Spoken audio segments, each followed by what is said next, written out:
It's Friday morning, 24 hours ahead of our important third round FA Cup game at home to Portsmouth tomorrow. But before I say anything, I think the football world is in mourning today at the untimely passing of Gianluca Vialli at the age of 58. Now, I know he was a Chelsea icon and we don't like Chelsea, but I think you've got to put rivalries aside at a time like this. The guy was a good footballer, a good manager, and he's been taken far too early, so our sympathies go out to his family. Now, on the footballing front, there's a bit of an omen regarding our match with Portsmouth tomorrow. I think the last time we played them in the FA Cup was in the fifth round of the 1990-91 competition, which, as most of you will remember, was the last time Tottenham Hotspur won the FA Cup.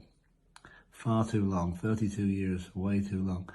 We played them away and we beat them 2-1. So maybe tomorrow was an omen that we'll carry on and get our first FA Cup in far too long. It's about time, really. I mean, back in 91, we were the record winners of the FA Cup with 8 wins. And now we've been surpassed by, well, I won't say who, who've got 13 or 14 wins now. It's the crowd down the road. Can't let that continue. We've got to keep winning the FA Cup, get back to winning the FA Cup. It's our competition, not theirs. Transfer front, nothing concrete yet. There's still a lot of rumours knocking about that we're still in for Marcus Edwards and Pedro Porro from Sporting Lisbon. There's also rumours that we're going to forego the 50% sell-on fee that we're entitled to for Edwards if we buy him and keep it till the next time we sell him, but I don't know if that's true or not. And we're also supposed to be in for Denzel Dumfries and Stefan de Vries from Inter. Now, that to me would be a more realistic proposition. Dumfries had a very good World Cup for Holland, and de Vries is also a good guy, good centre-back.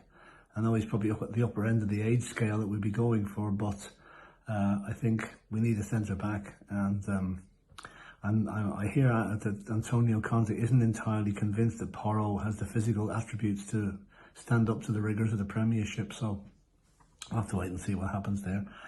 The good news looks like Brian Hill and Papa Sarr will be staying with us, won't be going out on loan. I think their performances over the last couple of matches have shown Antonio Conte that with maybe 30 more matches to go this season, we need squad depth and we can't be afford to be lending out players like that. There will be some guys going on loan, probably guys from the under-23s who aren't really going to make a breakthrough into the FA or the first team. So expect some outgoings, but nothing too significant. I still have my cough here, so excuse me. As regards the ones we do want to get rid of, like Winks and Ndombele and Lo Celso, there's nothing seems to be moving there at all. Rumours are that Sampdoria are going to cancel Winks' loan, so we don't know what's going to happen there. Napoli are supposed to be buying Ndombele, and Lo Celso, I don't know what's going on there. On the injury front, excuse me, Troy Parrott has now been given the go-ahead to go back to Preston. He got injured in October, scoring his first goal for Preston, so he's been out for nearly 4 months, 3-4 months. He's now given the go-ahead to go back and to resume his career up there. So hopefully he'll get a few goals up there and give him a bit of confidence to come back to us in the summer.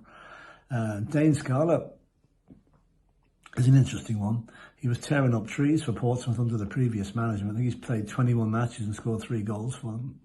But the manager that brought him in has now been sacked. So I don't know what the future for Dane Scarlett is, whether he'll be recalled. Maybe the new boss doesn't fancy him. We'll have to wait and see.